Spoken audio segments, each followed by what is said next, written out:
പാകിസ്ഥാനിൽ വെച്ച് ഇറാനുമായി നടക്കാനിരിക്കുന്ന ചർച്ചയിൽ US പ്രസിഡന്റ് ഡൊണാൾഡ് ട്രംപ് പങ്കെടുത്തേക്കുമെന്ന് റിപ്പോർട്ട്. ഇറാനുമായി കരാറിലെത്താനായാൽ നേരിട്ടോ വെർച്വലായോ ട്രംപ് ചർച്ചയിൽ പങ്കെടുക്കുമെന്ന് റോയിട്ടേഴ്സ് റിപ്പോർട്ട് ചെയ്തു. ഇന്ന് നടക്കുമെന്ന് കരുതിയിരുന്ന ചർച്ച നാളത്തേക്ക് നീട്ടുമെന്നാണ് നിലവിലെ വിവരം. ഇതുമായി ബന്ധപ്പെട്ട സംഭാഷണങ്ങൾ മുന്നോട്ടു പോവുകയാണ്. നാളത്തേക്ക് ചർച്ച നടക്കുമെന്ന് കരുതുന്നു. പാക് വൃത്തങ്ങളെ ഉദ്ധരിച്ചുള്ള റോയിട്ടേഴ്സിന്റെ റിപ്പോർട്ടിൽ പറയുന്നു.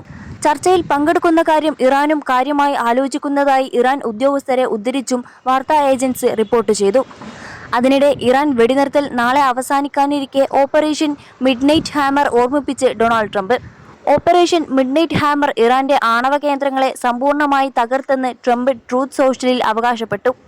എന്നാൽ ഇറാനിൽ നിന്നും യുറേനിയം വീണ്ടെടുക്കുന്നത് നീണ്ടതും ബുദ്ധിമുട്ടേറിയതുമായ നടപടിയാണെന്നും ട്രംപ് കൂട്ടിച്ചേർത്തു.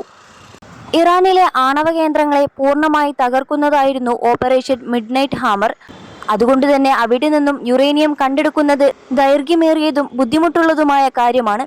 US വൈമാനികർക്ക് അവർ അർഹിക്കുന്നത്ര അംഗീകാരം നൽകുന്നതിൽ വ്യാജവാർത്തക്കാരായ CNN മറ്റു അഴിമതി മീഡിയ നെറ്റ്വർക്കുകളും പരാജയപ്പെടുന്നു.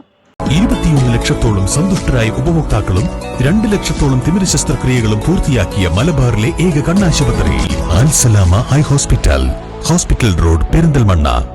US വൈമാനികർക്ക് അവർ അർഹിക്കുന്നത്ര അംഗീകാരം നൽകുന്നതിൽ വ്യാജവാർത്തക്കാരായ CNN മറ്റു അഴിമതി മീഡിയ നെറ്റ്വർക്കുകളും പരാജയപ്പെടുന്നു. കൂടാതെ അവർ എപ്പോഴും നമ്മളെ താഴ്ത്തിക്കെട്ടാനും അപമാനിക്കാനും ശ്രമിക്കുന്നു, ട്രംപ് ട്രൂത്ത് സോഷ്യലിൽ പറഞ്ഞു. എന്നാൽ പോരാട്ടത്തിൽ പുതിയ കാർഡുകൾ ഇറക്കാൻ ഞങ്ങൾ തയ്യാറായി കഴിഞ്ഞെന്ന് ഇറാൻ പ്രതികരിച്ചു. ഭീഷണിയുടെ നിഴലിൽ ചർച്ചയിൽ പങ്കെടുക്കാനാവില്ലെന്നും കഴിഞ്ഞ 2 ആഴ്ചക്കിടെ പുതിയ തന്ത്രങ്ങൾ യുദ്ധഭൂമിയിൽ വെളിപ്പെടുത്താൻ തയ്യാറാണെന്നും Iran parliament speaker Mohammad Bagher Ghalibaf പറഞ്ഞു. അതിനിടെ ഇറാനുമായുള്ള യുദ്ധത്തിൽ താൻ വലിയ വിജയത്തിലേക്ക് നീങ്ങുകയാണെന്ന് ട്രംപ് പറഞ്ഞു. കാര്യങ്ങളെല്ലാം വളരെ നന്നായി പോവുകയാണെന്നും സൈന്യം മികച്ച പ്രകടനമാണ് കാഴ്ചവെക്കുന്നതെന്നും ട്രംപ് സമൂഹമാധ്യമമായ ട്രൂത്ത് സോഷ്യലിൽ കുറിച്ചു. വ്യാജ വാർത്താ മാധ്യമങ്ങൾ വായിച്ചാൽ നമ്മൾ യുദ്ധത്തിൽ തോൽക്കുകയാണെന്ന് നിങ്ങൾക്ക് തോന്നിപ്പോകും. ശത്രുക്കളും ആശയക്കുഴപ്പത്തിലാണ്. കാരണം അവരും ഈ മാധ്യമ റിപ്പോർട്ടുകൾ തന്നെയാണ് കാണുന്നത്. ഏറ്റവും പ്രധാനപ്പെട്ടത് നമ്മുടെ ഉപരോധമാണ്.